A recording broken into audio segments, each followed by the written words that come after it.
Three-dimensional or 3D printing industry looks set to be the next big thing in Singapore.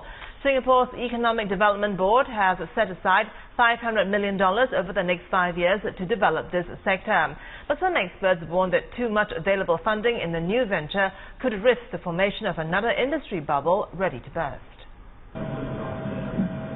It's a technology that builds up successive microlayers of material, typically from plastic or metal. 3D printing has been touted as the next industry to propel growth in Singapore's economy. One company in the forefront of 3D printing is Prototype Asia.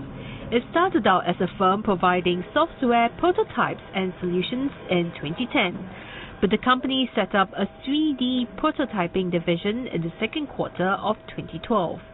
This resulted in higher revenues, doubling from $350,000 in 2011 to $750,000 in 2012. Turnover is estimated to hit $1.25 million in the third year of operations. Prototype Asia's business model is just one of the first few in the 3D printing industry to have succeeded.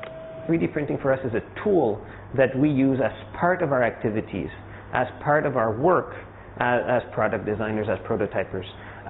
We rely on 3D printers to accelerate the process and to enable us to create parts that would normally not be able to be created through other traditional manufacturing means. One of its clients, Mr. Philip Doyle, says Prototype Asia has helped to realize his company's precasting sketches into effective 3D printouts.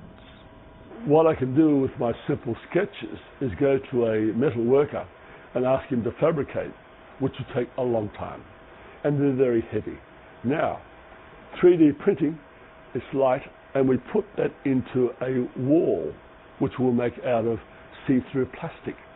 Prototype Asia is also working with local enterprises that deal with consumer products and electronics, advertising and marketing, as well as aerospace, naval and military industries, helping to design and prototype parts and products of all types. Yet industry experts warn of pitfalls in investing in new ventures. They say it could be risky if the companies don't have good business models to begin with. And with too much available funding, there's a risk that an industry bubble could be formed.